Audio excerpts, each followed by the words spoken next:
¿Está listo? Quiero que vaya a su Biblia, el primer libro de Reyes, por favor. El primer libro de los Reyes en el capítulo 19. ¿Listo?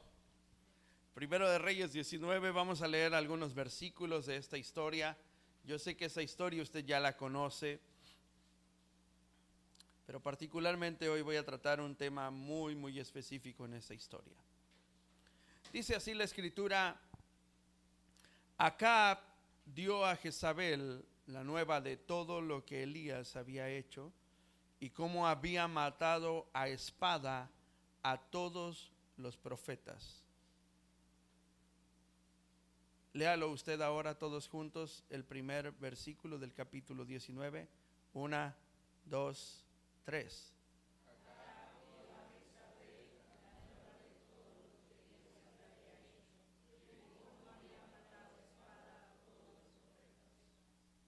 Quiero que lo lea otra vez fuerte. 1, 2, 3.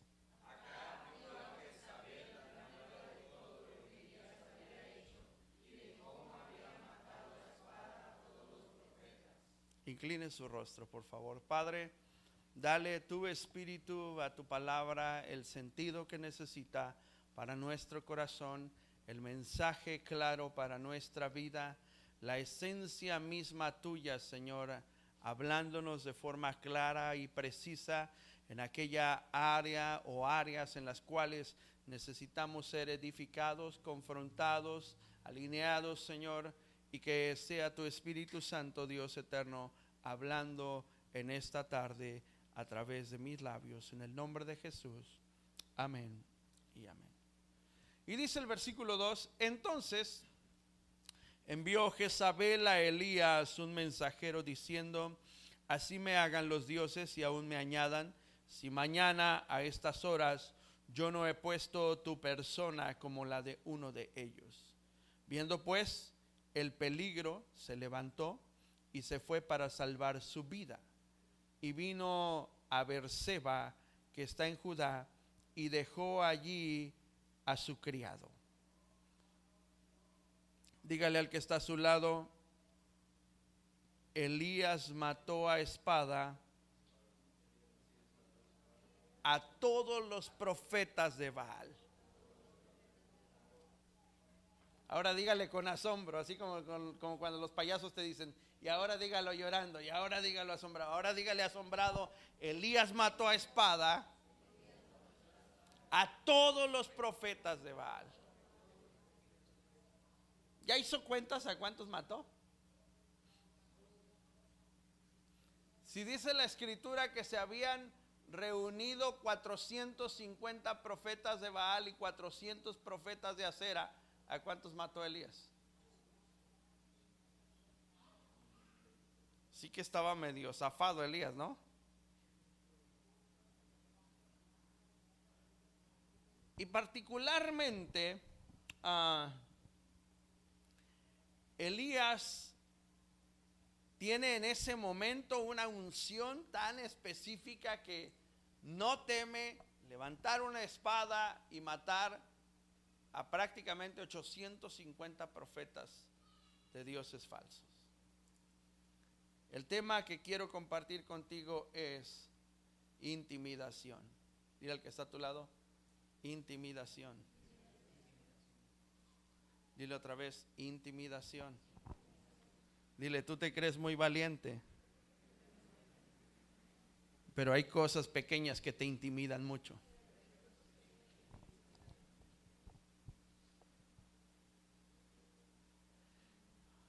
Particularmente hoy que celebramos el Día del Niño. Hoy es el Día del Niño. ¿Cuántos niños hay aquí? Eso es todo. Pues el que no sea como niño no entra en el reino, ¿eh? ¿Has visto a un niño con miedo? ¿Ah? ¿Cómo es un niño con miedo? ¿Cómo reacciona un niño cuando tiene miedo? ¿Cuál es su primer reacción del niño? Le cambia el semblante, ¿sí o no? Un niño que se atemoriza le cambia el semblante, ¿no? A ti y a mí también nos cambia el semblante cuando nos pasa algo. principalmente cuando tienes un accidente o algo así y quedas todo pálido, ¿no? Y te cambia el semblante rápidamente. Un niño, particularmente cuando un niño tiene miedo, le cambia el semblante. Su semblante es de terror, ¿ok? El semblante de un niño rápidamente se transforma en un semblante de terror.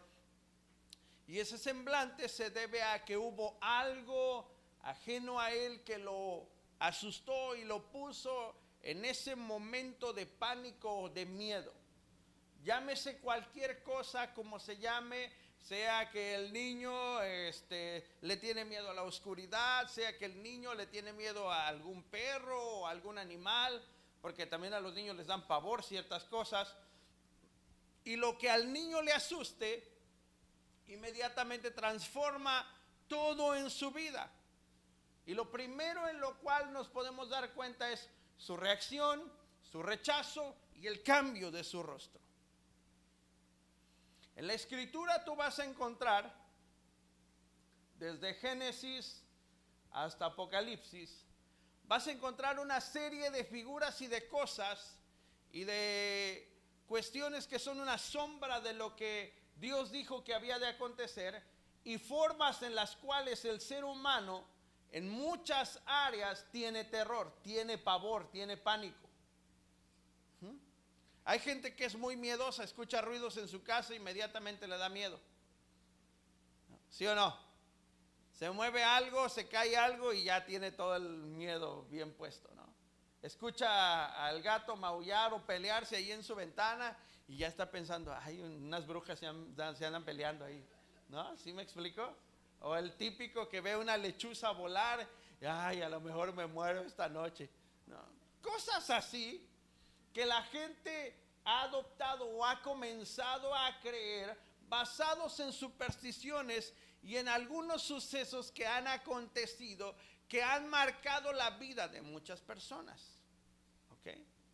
Por ejemplo, ha habido situaciones de posesiones demoníacas en donde la gente que no está habituada a este tipo de sucesos recibe algún tipo de trauma por lo que vieron, y después hay que tratar un acontecimiento en el corazón de ellos porque quedaron tan impresionados con ese suceso que no lo pueden borrar de su cabeza, y de hecho es un suceso que los puede llegar a atemorizar.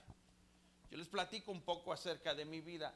Cuando la primera vez que fui por necesidad a buscar un lugar donde poder hacer mis prácticas de la preparatoria, porque era con carrera técnica, y recuerdo que el único lugar en el que me recibieron era Protección Civil de Acayucan, Veracruz, y fue el único lugar donde me permitieron y me dijeron, bueno, pues aquí, y eso porque un tío mío habló, y me dijeron, pues aquí puedes hacer tus prácticas. Entonces yo entré a hacer mis prácticas y me empecé a emocionar con eso de rescatar gente, de ayudar a las personas, con eso de sanar a algunos heridos, ponerles vendajes. Era emocionante, era emocionante.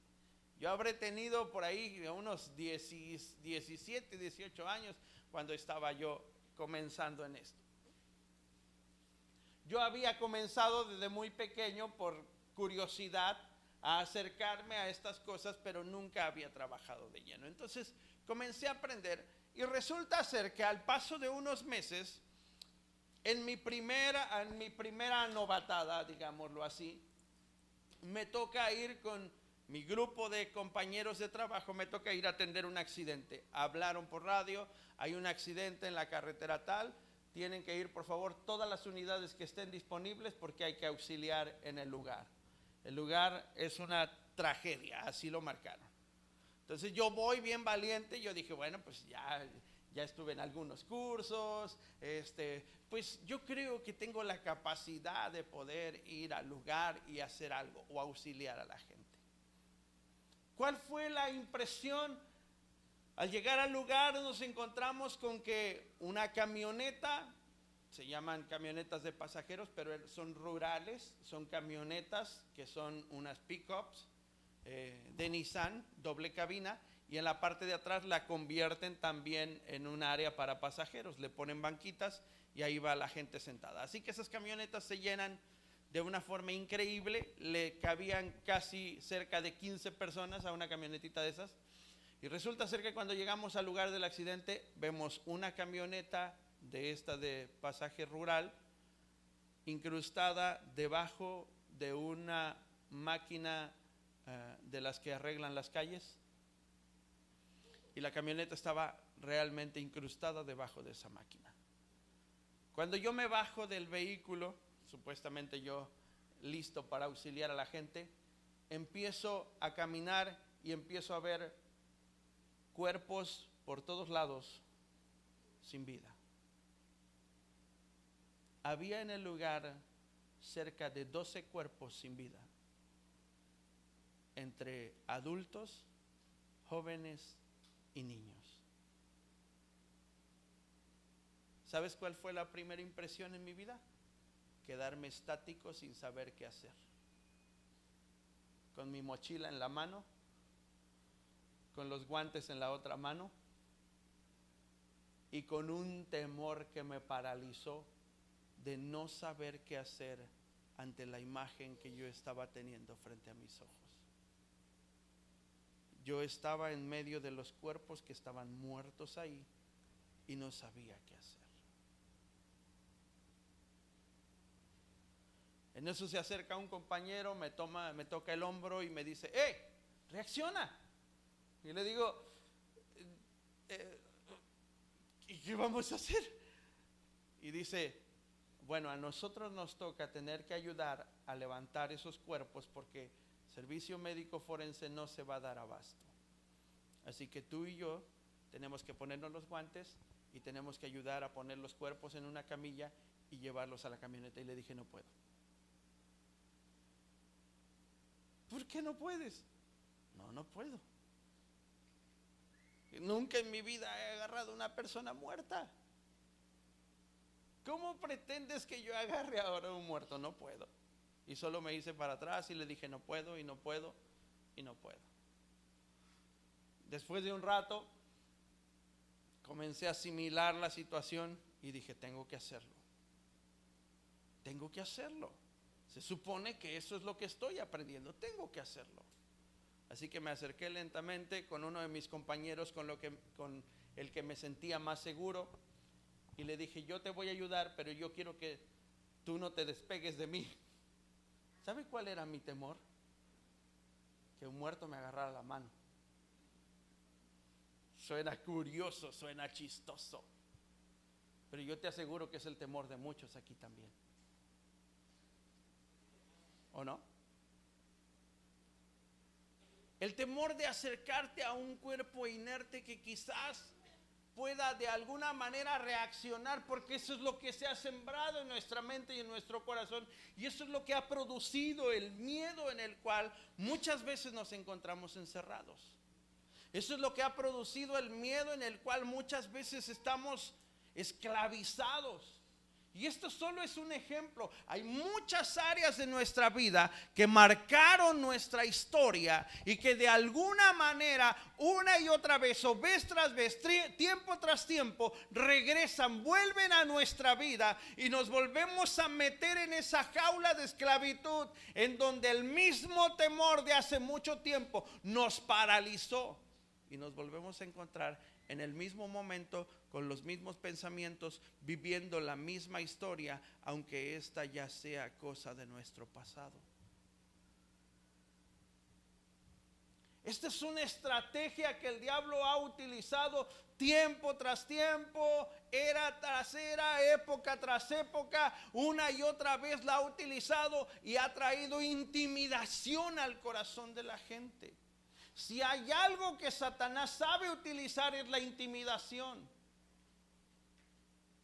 Una de las estrategias más útiles para hacer que tú no funciones, para mantenerte en el lugar donde estás o para hundirte todavía más de lo que tú crees que te has hundido, es la intimidación. Tú ves a un hombre muy ungido llamado Elías y lo ves que acaba de hacer que fuego del cielo descienda en el monte Carmelo. Lo acabas de ver enfrentar a 850 profetas de falsos dioses. Lo acabas de ver platicar con una nación y decirles, ¿hasta cuándo van a estar entre dos pensamientos?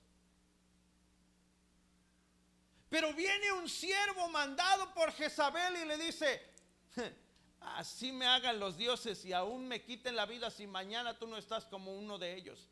¿Y qué provocó en él? Miedo. La intimidación produjo tanto miedo que lo hizo bajar del lugar donde él se encontraba en un mover glorioso, en una atmósfera sobrenatural, y lo hace bajar de ese lugar y encontrarse como un niño atemorizado porque teme que lo vayan a matar. ¿Te dice algo esto a la historia de tu vida? ¿Cuántas veces te has encontrado tan decidido a servir a Dios y no dar marcha atrás y viene algo que provoca intimidación en tu corazón? Y lo único que haces es encerrarte en tu jaula y pensar que el peligro tiene que pasar y que después te vas a alivianar y que todo va a estar igual, pero no enfrentas tu temor.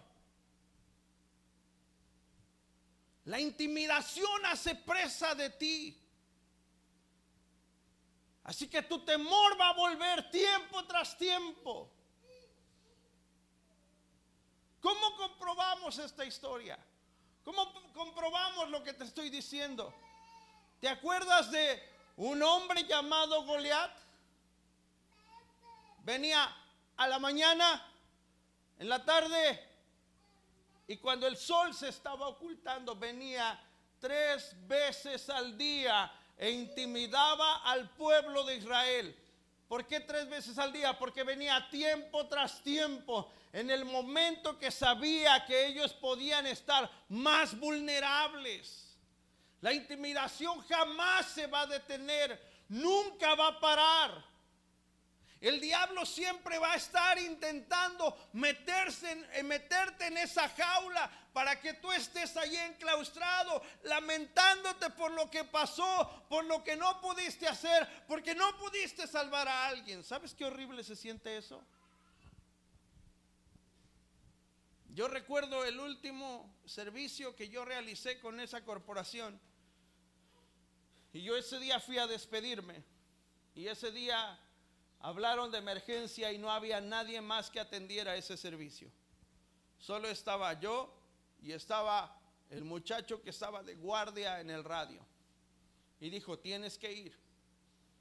Y le dije, pero es que estoy solo. Tienes que ir. Ahorita llega fulano de tal, encuéntralo en el camino y vete, porque es el turno de él y ahorita va a entrar a trabajar. Y le dije, ok, yo me llevo la ambulancia y paso por él donde venga y vamos al servicio. Y yo recuerdo que ese último servicio que realizamos, llegamos a una fábrica porque de ahí habían hablado. Entramos a la fábrica, todos los trabajadores estaban asustados y algunos estaban en el patio y algunos estaban llorando. Cuando entramos al patio donde estaba la persona que acababa de tener el accidente, fue impresionante ver que había una persona debajo de un tubo de perforación de Pemex. Cada tubo de estos pesa media tonelada.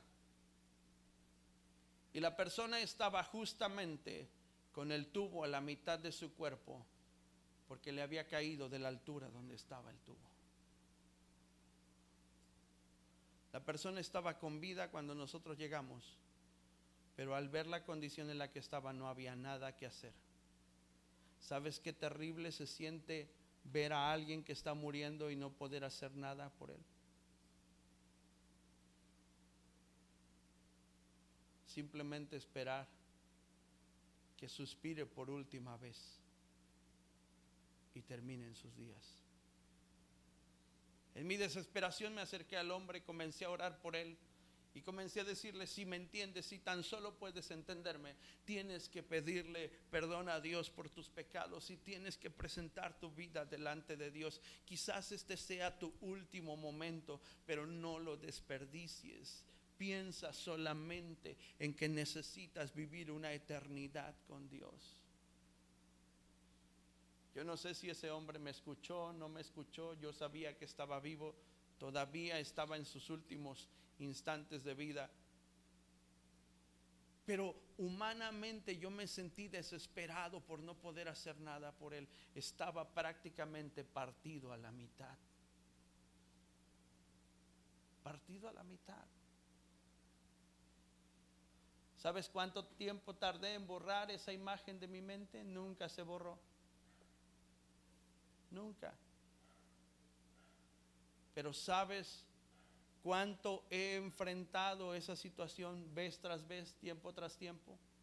¿Sabes cuántas veces el diablo ha querido utilizar eso para intimidarme? Una y otra vez. Es exactamente lo que tú estás viviendo, con áreas de tu vida que no han podido ser resueltas y que tiempo tras tiempo vienen a intimidarte. El cambio que Dios te ha pedido, vez tras vez viene el diablo y te intimida. Sí, pero si tú cambias, no hombre, si de por sí abusan de ti, ahora van a abusar más de ti. Pero si tú cambias, él se va a convertir en algo peor. Hablando del matrimonio. Y tiempo tras tiempo Dios ha querido cambiar tu vida. Y tiempo tras tiempo el diablo ha venido y te ha intimidado con pensamientos que no tienen nada que ver con la obra de Dios en ti. Dice la escritura que Goliat venía mañana, tarde y noche. Venía y amedrentaba al pueblo de Israel y los amenazaba. Y les decía cosas crueles para que se sintieran ¿qué? Atemorizados. Y los hacía sentir tan atemorizados que nadie, aun siendo hombres de guerra, nadie se atrevía a enfrentarlo. Y es que no se trata de cuán valiente tú te sientas, ni de cuánta capacidad crees que tú tengas. Todos los hombres en alguna etapa de nuestra vida nos vamos a sentir intimidados. Todos. Han venido sueños a tu corazón, a tu mente, en tus noches de descanso y te han atormentado. Sueños en los que ves que tú matas a alguien de tu familia. Sueños en los que ves que tú mueres. Sueños en los que ves que saludas a tu padre, a tu madre, a tus abuelos que ya murieron, que te dicen cosas. ¿Sabes qué está intentando el diablo? Intimidarte. Eso es lo que está haciendo, distraer tu atención de lo que realmente merece tu atención para que tú no crezcas, para que tú no lleves a cabo el sueño que Dios ha puesto en tu corazón, para que tú desvíes tu atención en cosas que no merecen tu atención y comiences a tener tiempo para pensar en ellas cada momento y te van a atormentar. ¿Sabes qué es lo que debes de hacer? Tienes que cortar con todas aquellas cosas que te ligan a algo que va a arruinar tu vida, porque el diablo lo está utilizando solo para intimidarte. Solo para intimidarte. Tú vas a encontrar en la escritura que la forma en que hacían que los discípulos fueran obligados a negar su fe en Jesús era por medio de la intimidación. A muchos de ellos los metieron a la cárcel, a otros los sometieron a castigos para que negaran su fe en Cristo Jesús, para poder intimidarlos y a través del temor hacer que dieran marcha atrás. A Juan lo metieron en una olla de aceite hirviendo y se dieron cuenta que no murió. Y así quemado lo quisieron atemorizar todavía peor y lo mandaron a una isla solo, la isla de Patmos. Y fue donde Dios le reveló Apocalipsis. ¿Qué quisieron hacer con él? Quisieron por medio de la intimidación meterlo en la jaula del temor y que no hiciera absolutamente nada. Y Dios utilizó sus miedos para traer una revelación mayor todavía. Tú puedes ver a Ana en el primer libro de Samuel intimidada. Tú puedes ver a una Ana que está intimidada por Penina. Ana ha llegado al punto de ya no reclamar nada, de ya no decir nada, porque Penina cada año que suben a ofrecer sacrificio está diciéndole a Ana: eres estéril, no sirves para nada, de ti no puede salir nada bueno. ¿Qué de buenos podemos encontrar en ti?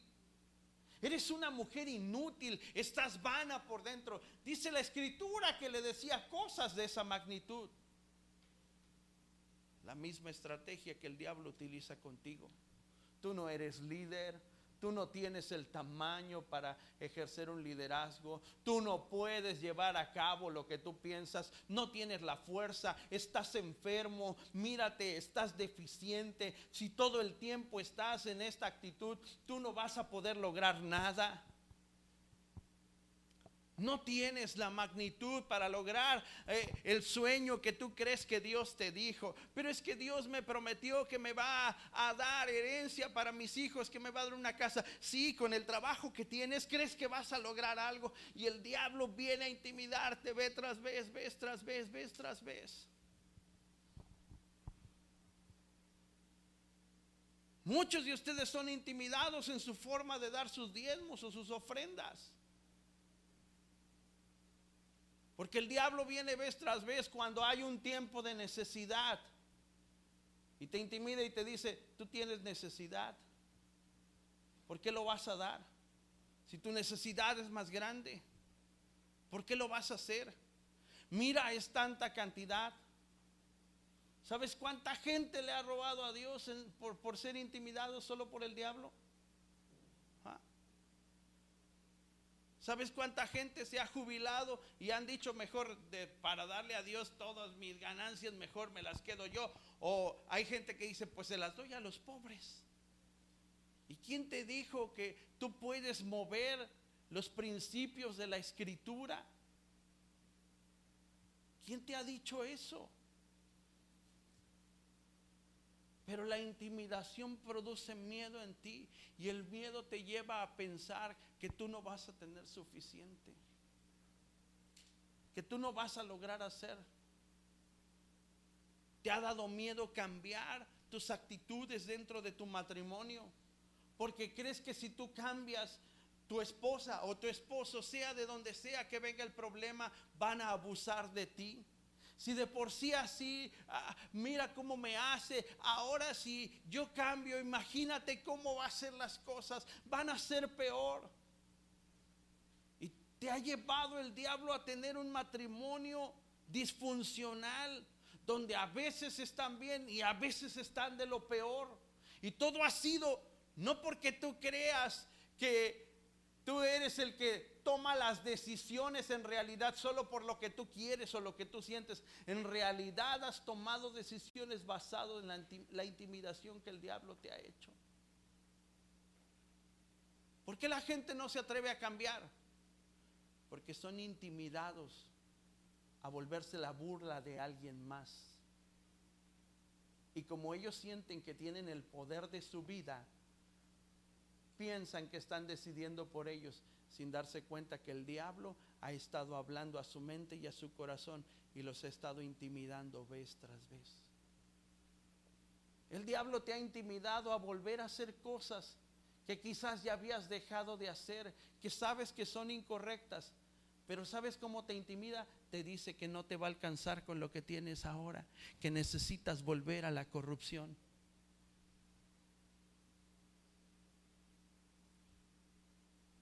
Eso es lo que hace Satanás, una y otra vez, una y otra vez.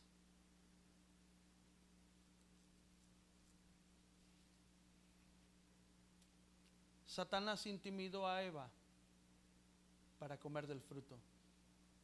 ¿Cómo, pastor? Yo no veo que la haya intimidado. Sí, diciéndole que era su oportunidad de ser igual a Dios. Y de dejar pasar esa oportunidad no iba a haber otra más. El día que tú comas de este árbol, el día, porque está diciendo el día que tú comas, porque se lo estaba ofreciendo en ese momento, vas a ser igual a Dios. Tú vas a ver en la Escritura que el diablo, tiempo tras tiempo, vez tras vez, ha querido intimidar a la iglesia de Cristo. El diablo intimida personas, el diablo intimida pueblos enteros, naciones enteras. El diablo intimida tanto a grandes como a pequeños de igual manera, para que no logren aquello para lo cual Dios los llamó. ¿Cómo sabemos esto? Nehemías, en el libro de Nehemías, regresa a construir el templo, la casa del Señor, regresa a construir la ciudad. Y lo primero que Satanás hizo fue poner a 2 hombres que intimidaran al pueblo para que no reconstruyeran las murallas que se habían sido derribadas. Y dice que un hombre llamado Sanbalat comenzó a ir con la gente que estaba reconstruyendo el lugar y les empezó a decir: ¿a poco crees que vas a lograr reconstruir todo esto? Si esto está arruinado, no tiene sentido ni siquiera que inviertas tu dinero en estas ruinas. ¿Para qué vienes aquí a poner tus fuerzas? Esto ya no tiene remedio. Esto está totalmente arruinado, derribado. ¿Qué sentido tiene que tú estés trabajando con una mano y con otra mano tengas la espada? Y eso tiene un significado muy profundo, y es que nunca ninguno de nosotros va a estar libre de la intimidación. Por eso es necesario trabajar con una mano, con la otra mano sostener la espada, porque la espada, dice la Escritura, es el Espíritu Santo, y la única forma de utilizarlo es que haya palabras llenas del Espíritu Santo en nuestra vida y en nuestro corazón para podernos defender. Esa es la única forma. ¿Sabes cuántas veces el diablo ha intentado intimidarme? En cada uno de los embarazos de mi esposa, el diablo vino a mi casa y me dijo: voy a matar a tu hijo. En cada uno de los embarazos. Hay gente que dice: ay, pastor, ¿cómo cree? En cada uno sucedió. Y en cada uno hubo sucesos que marcaron que el diablo realmente intentaba matar a mis hijos. El primero no nació, nunca bajó, porque tenía 2 lazadas del cordón umbilical en su cuello. Jamás se movió un solo centímetro hasta que le hicieron cesárea a mi esposa. Estuvimos cerca de 10 horas esperando que naciera el bebé, y el bebé nunca se movió del lugar. Cuando el doctor lo sacó, dijo: qué inteligente muchacho.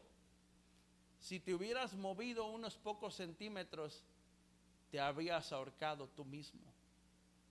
El doctor hablando con el bebé que estaba naciendo. De mi segundo hijo pasó igual. Un día se cayó de la cama, cayó de cabeza estando muy pequeño. Lo llevamos de urgencia porque el niño no paraba de llorar y de decir que le dolía mucho su cabeza. Le hicieron una tomografía, ahí salía el golpe, ahí salía lo que tenía. Llegamos al doctor, le volvieron a hacer estudios y ya no tenía absolutamente nada. Pero en ese ínter, el niño, mi segundo hijo, comenzó a cantar una canción que ni siquiera habíamos cantado nunca en la iglesia. Nunca. Y él comenzó a cantar esa canción. Mi esposa y yo nos quedamos asombrados porque no sabíamos de dónde la había sacado. Y el niño comenzó a cantar: gracias, te doy gracias por tu amor sin condición en esa cruz. Cuando entramos con el médico, él ya no tenía nada. El tercer suceso con mi tercer hijo fue una noche, y de esto mi suegra es testigo. Una noche mi hijo se enfermó. Tenía una temperatura que no quería ceder. La oxigenación comenzó a bajar. Yo estaba en contacto con el pediatra y le mandaba fotos: mire, esta es la oxigenación, mire, así está el bebé, mire, estos son los grados de temperatura. La última foto que le mandé al pediatra me dijo: tienes que llevarlo de urgencia a un hospital, tu hijo está a punto de morirse. La oxigenación ya no es suficiente para él. llévalo de urgencia. Y me acuerdo que me metí al baño con él y comencé a bañarlo porque la temperatura no cedía. Y en el baño me puse a llorar y le dije a Dios, si tú te lo vas a llevar, yo te lo entrego voluntariamente. Pero si no eres tú, sánalo ahora mismo. Mi esposa estaba en el cuarto, ella no se enteró de mi oración y ella estaba en el cuarto haciendo exactamente la misma oración. Si eres tú, Señor, el que quiere llevarse a mi hijo, te lo entrego voluntariamente. Pero si no eres tú, tienes que sanarlo. Teníamos 2 perros muy grandes, comenzaron a pelearse. Los perros iniciaron una batalla a muerte. A muerte. Jamás mis perros se habían peleado, yo los tengo desde cachorros. Nunca en la vida se habían peleado. Sabíamos que había una manifestación espiritual en el lugar. No la entendíamos hasta ese momento, pero el diablo estaba intentando intimidarnos. No fuimos a la clínica. Cuando los perros terminaron de pelear, uno de mis perros quedó muy mal. Y en ese momento la temperatura del bebé comenzó a ir a la normalidad. La oxigenación comenzó a subir. Sabíamos que Dios había obrado. Pero ¿sabes qué? Satanás había matado a uno de mis perros. Nadie supo nada de esta situación.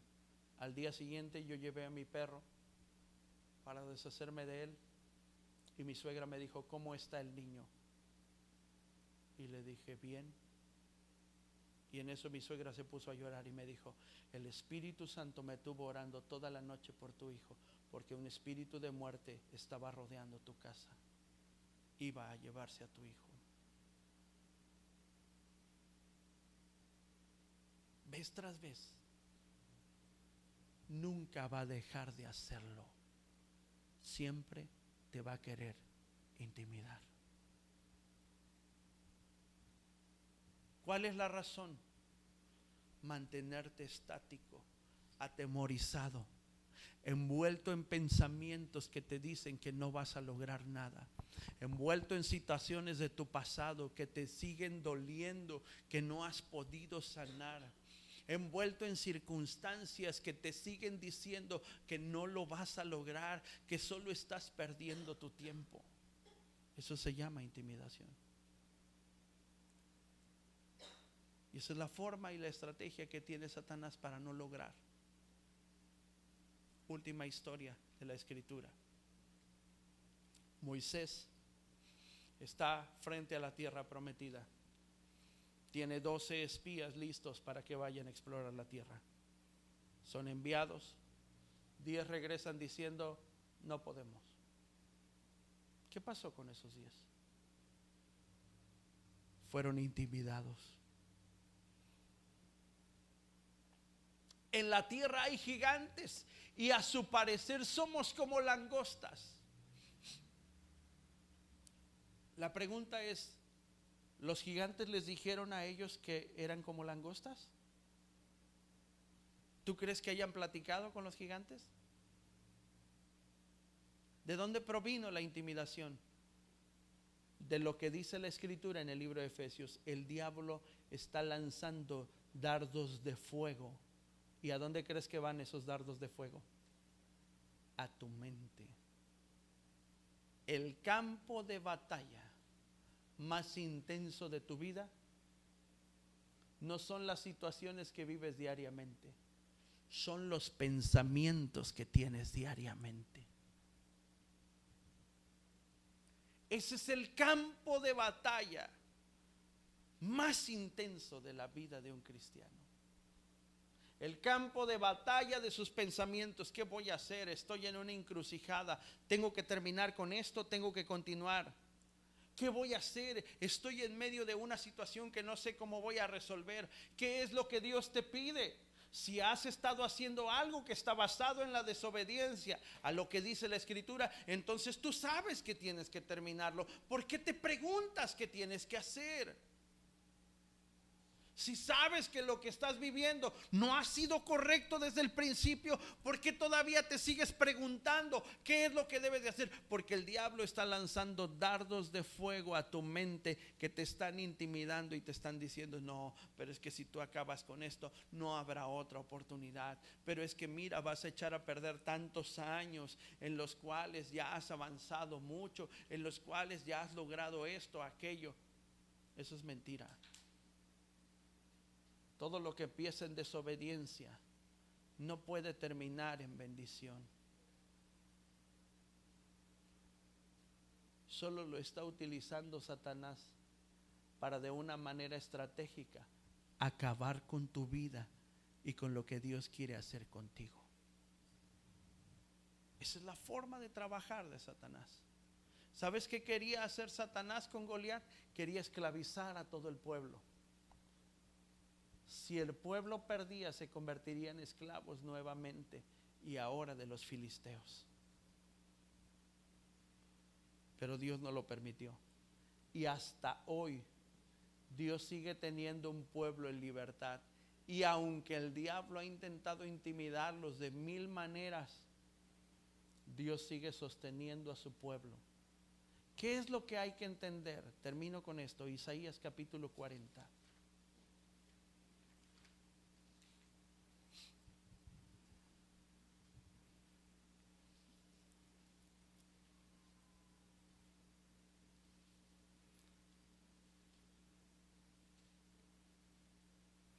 Isaías capítulo 40, versículo 6. Voz que decía: da voces. Y yo respondí: ¿qué tengo que decir a voces? Que toda carne es hierba y toda su gloria como flor del campo. La hierba se seca, la flor se marchita, porque el viento de Jehová sopló en ella. Ciertamente como hierba es el pueblo.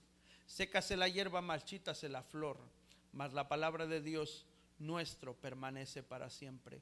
Súbete sobre un monte alto, anunciadora de Sión, levanta fuertemente tu voz, no temas, anunciadora de Jerusalén, levántala, no temas, di a las ciudades de Judá: ved aquí al Dios vuestro. He aquí que Jehová el Señor vendrá con poder y su brazo señoreará. He aquí que su recompensa viene con él y su paga delante de su rostro. Como pastor apacentará su rebaño y su brazo llevará los corderos y en su seno los llevará. Pastoreará suavemente a las recién paridas. ¿Quién midió las aguas con el hueco de su mano y los cielos con su palmo? Con 3 dedos juntó el polvo de la tierra y pesó los montes con balanza y con pesa los collados. ¿Te estás dando cuenta de lo que está hablando Isaías? Está hablando de la magnitud de Dios. Está diciendo: con 3 dedos solamente juntó la tierra. Imagina el tamaño y la magnitud de Dios. ¿Quién enseñó al Espíritu de Jehová o le aconsejó enseñándole? ¿A quién pidió consejo para ser avisado?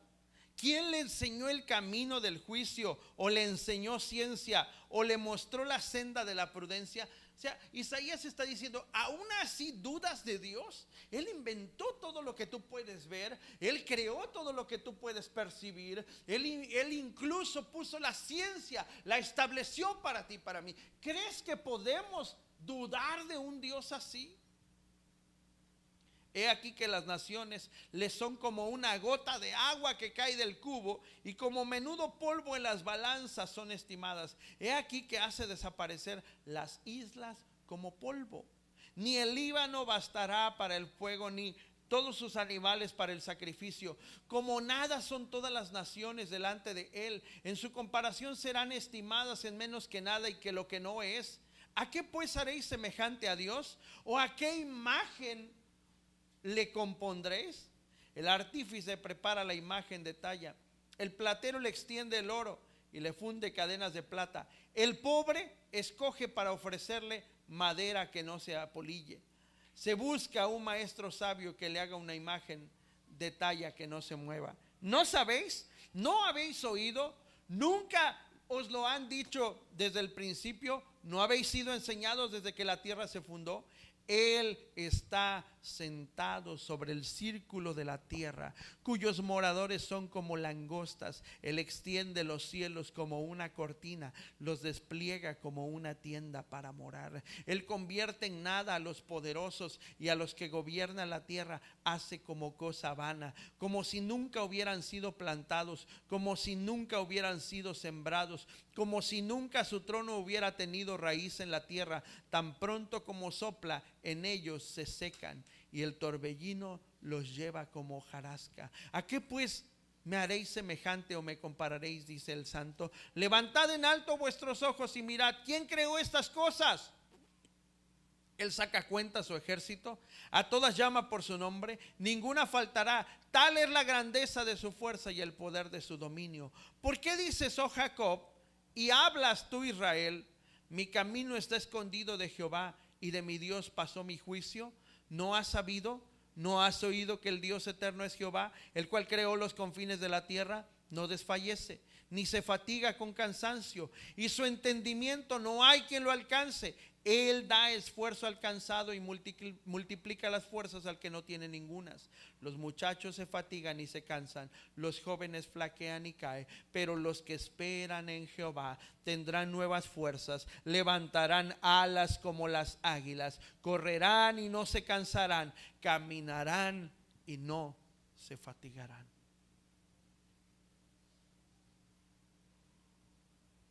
¿Te das cuenta lo que desconocemos de Dios a veces?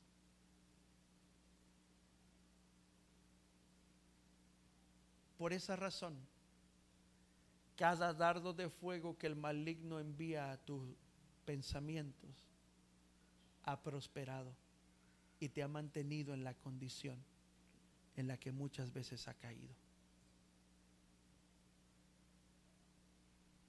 Es tiempo que te levantes.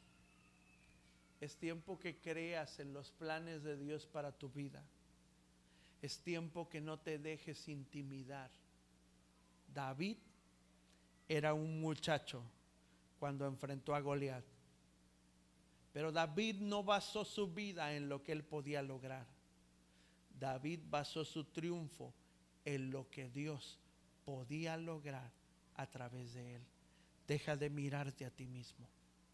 Deja de mirar tu condición.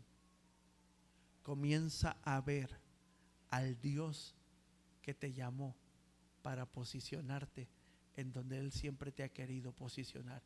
No eches a perder tu vida pensando que no hay otra solución. No eches a perder tu vida volviendo a tu pasado. Si Dios te dijo que hay que cortar, hay que cortar.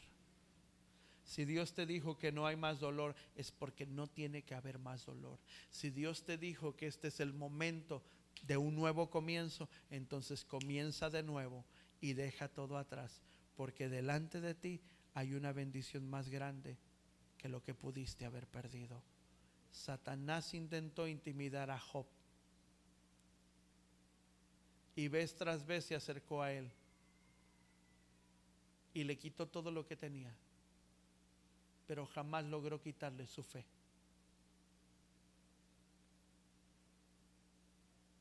¿Sabes por qué el diablo usa la intimidación? Dile al que está a tu lado, porque no tiene permiso de tocarte. Así que su forma más estratégica solo será intimidarte. Por eso es que Job, aunque estaba enfermo, seguía confiando en Dios. Y su confianza le decía que el único que podía quitarle la vida era Dios. Y enfermo, jamás dejó de honrar a Dios. Por eso Dios le devolvió todo lo que Satanás le había robado y todavía se lo multiplicó. Porque si hay algo que Satanás no puede hacer, es tocar tu vida. Por eso no hagas caso a su intimidación. Ponte de pie, por favor.